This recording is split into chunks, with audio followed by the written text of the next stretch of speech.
तो प्यारे विद्यार्थियों नमस्कार, स्वागत है आप सबका एक और नए वीडियो में। आज हम यहाँ पर त्रैमासिक परीक्षा के लिए कक्षा 9वीं का हिंदी विषय का पूरा क्वेश्चन पेपर और इसका सॉल्यूशन देखने वाले हैं। देख सकते हो आपकी त्रैमासिक परीक्षा कक्षा 9वीं का हिंदी विषय का क्वेश्चन पेपर ये आ चुका है। आप सब लोग यहाँ से इसको पूरा देख कर जाइएगा ताकि आप सभी को ये पूरा का पूरा क्वेश्चन पेपर अच्छे प्रकार से समझ में आ सके। देखिएगा, त्रैमासिक परीक्षा का क्वेश्चन पेपर बिल्कुल आपको इसी प्रकार का देखने को मिल जाएगा परीक्षाओं में। आज मैं यहाँ पर आपको पूरा का पूरा क्वेश्चन पेपर का सॉल्यूशन यहाँ से आपको बताने वाला हूँ। देख सकते हो त्रैमासिक परीक्षा 2024-25 के लिए कक्षा 9वीं का आपका हिंदी विषय का पूरा क्वेश्चन पेपर है ये, जिसका कि आज हम यहाँ से सॉल्यूशन देखेंगे। इसी प्रकार का पूरा पेपर होगा, यहाँ से आप सब लोग इसको देख लें और पूरा का पूरा समझ लें। इसी प्रकार का क्वेश्चन पेपर आपको परीक्षाओं में देखने को मिलेगा। और ये जो पेपर मैं आपको बता रहा हूँ एमपी के समस्त जिलों के स्कूलों के लिए हैं, तो आप सब लोग यहाँ से इस पेपर को अच्छे से तैयार जरूर कर लो। तो देखिएगा, इस प्रकार का त्रैमासिक परीक्षाओं का आपका पेपर होगा। त्रैमासिक परीक्षा 2024-25 कक्षा 9वीं का आपका ये हिंदी विषय का पेपर है, जिसमें ये यहाँ पर आपको निर्देश दिए गए हैं।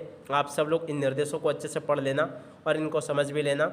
आप इसके बाद में देखिएगा, यहाँ से आपके पेपर की शुरुआत होती है। आप सब लोग इसको देख लें, यहाँ से आपके पेपर की शुरुआत होती है। और देखिएगा, सबसे पहले यहाँ पर आपसे सही विकल्प पूछे जाएंगे।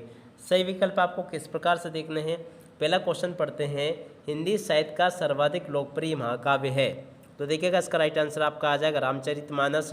उसके बाद में अगला क्वेश्चन पढ़ते हैं, मेघ आए किसकी रचना है। तो देखिएगा, मेघ आए जो रचना है ना, ये सर्वेश्वर दयाल सक्सेना की रचना है। उसके बाद में प्रश्न नंबर 3 को पढ़ते हैं, कामायनी है। तो देखिएगा, कामायनी क्या है। कामायनी एक महाकाव्य है, इसका राइट आंसर यह आ जाएगा। उसके बाद में चौथे क्वेश्चन को देखते हैं, कांजी होश का चौकीदार लालटेन लेकर आता था। तो देखिएगा, किस लिए आता था लालटेन लेकर। तो देखिएगा, इसका राइट आंसर चौथे नंबर के क्वेश्चन का राइट आंसर आ जाएगा, हाजिरी लेने के लिए लालटेन लेकर आता था। 10 नंबर का इसका राइट आंसर आ जाएगा ये वाला। उसके बाद में अगला क्वेश्चन पढ़ते हैं, समास के प्रकार होते हैं। तो देखिएगा, ये तो आप सब लोगों को पता होगा, समास के 6 प्रकार होते हैं। उसके बाद में आगे बढ़ते हैं, अगले क्वेश्चन को देखते हैं। प्रश्न नंबर 6, इस जल प्रलय में पाठ विधा है। तो देखिएगा, इस जल प्रलय में जो पाठ है ना, कौन सी विधा है आपको बताना है। तो देखिएगा, ये जो है ना एक रिपोर्टाज है। यहाँ से आप सब लोग देख ले, 12 नंबर का इसका राइट आंसर आ जाएगा। उसके बाद में आप सब लोग यहाँ से रिक्त स्थानों की पूर्ति को देख ले। रिक्त स्थान पूर्ति आपके पेपर में किस प्रकार से पूछी जा रही है, यहाँ से आप सब लोग इसको देख लीजिएगा और पूरा का पूरा समझ भी ले। पहला क्वेश्चन पढ़ते हैं, कैदी और कोयल दोनों ही देश के वासी है। तो देखिएगा, कौन से देश के वासी है दोनों। तो देखो, यहाँ से आपको लिख लेना, गुलाम देश के वासी है। उसके बाद में छंद के अंतिम वर्णों की आवृत्ति कहलाती है। तो देखिएगा, छंद के अंतिम वर्ण की आवृत्ति क्या कहलाती है। तो देखो, यहाँ से आपको लिख देना तुक। उसके बाद में करुण रस का स्थायी भाव है। तो देखिएगा, करुण रस का स्थायी भाव क्या होता है, शोक होता है। उसके बाद में अगला क्वेश्चन, लेखिका महादेवी के बाबा फारसी और भाषा के जानकार थे। तो देखिएगा, लेखिका महादेवी वर्मा के जो बाबा थे फारसी और उर्दू भाषा के जानकार थे। यहाँ पर आपको ये लिख देना है। और 5वां क्वेश्चन, अन्य भाषाओं के संपर्क के कारण हिंदी में आने वाले शब्द कहलाते हैं। तो देखिएगा, 5 नंबर का जो क्वेश्चन लिखा है, इसको कहते हैं विदेशी शब्द। यहाँ से आपको विदेशी लिख देना है। रीढ़ की हड्डी विधा में लिखी गई है। तो देखिएगा, रीढ़ की हड्डी जो है ना एकांक की विधा में लिखी गई है। यहाँ से आप सब लोग इनको देख लें और इनको पूरा का पूरा समझ भी ले। यहाँ तक के सभी क्वेश्चन और उनके आंसर मैंने आपको बता दिए हैं।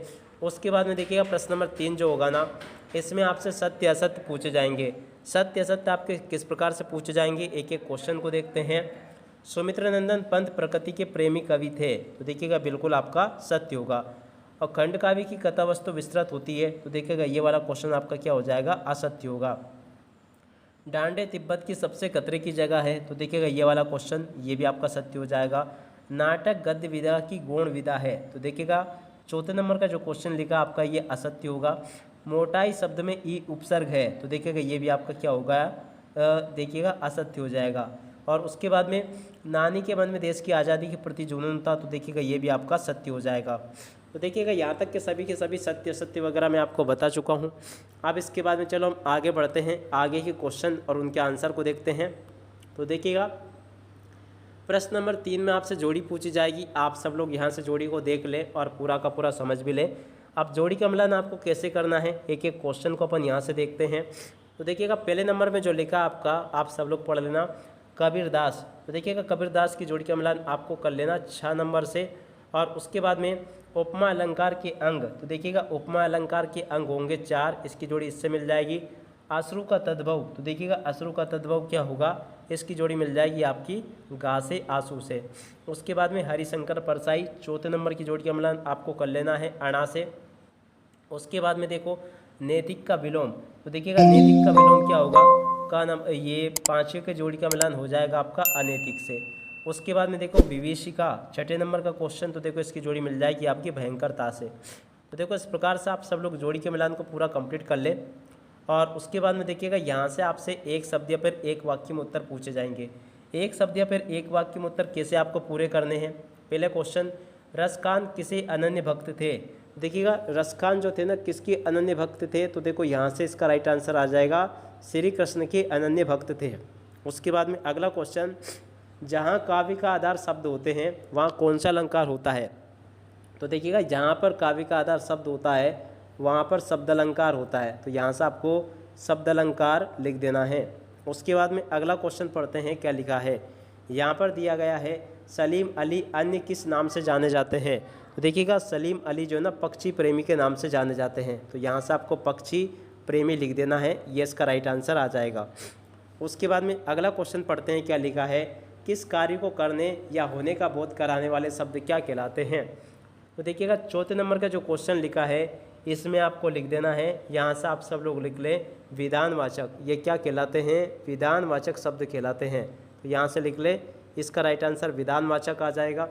उसके बाद में प्रश्न नंबर 5 पढ़ते हैं, इस जल प्रलय में पार्ट में सन 1967 की बाढ़ में किस नदी का पानी राजेंद्र नगर में घुस गया, तो देखिएगा कौन सी नदी का पानी उस समय राजेंद्र नगर में घुस गया था, तो देखिएगा पुनपुन नदी का पानी घुस गया था। कौन सी नदी, यहाँ से आपको पुनपुन लिख लेना है।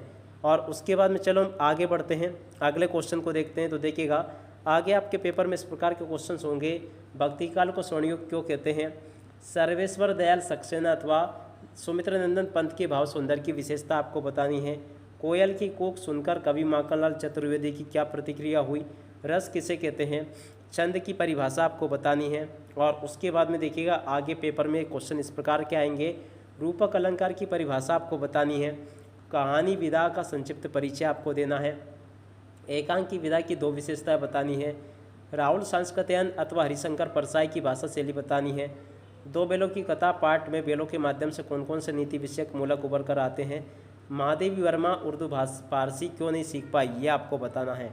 तो देखिएगा इस प्रकार से आप सब लोग यहाँ तक के इन क्वेश्चन को देख लें, A to Z सभी के सभी क्वेश्चंस यहाँ तक के मैंने आपको बता दिए हैं। प्रश्न नंबर 2 में आपसे अपठित काव्यांश अथवा गद्यांश पूछे जाएंगे, तो आप सब लोग इनको भी देख लें और इनको भी समझ लीजिएगा। और उसके बाद में देखिएगा प्रश्न नंबर 22 में आपसे अपने कक्षा शिक्षक को अर्ध दिवस के अवकाश हेतु एक प्रार्थना पत्र आपको लिखना है, या फिर आप लोग यहाँ से इनको देख लें। इस प्रकार के क्वेश्चंस आपके पेपर में परीक्षा में आपसे पूछे जाएंगे, जो कि सभी के सभी मैं यहाँ तक के आपको बता चुका हूँ। अब इसी के साथ में इस वीडियो को यहीं पर पूरा करते हैं। नमस्कार, जय हिंद, जय भारत।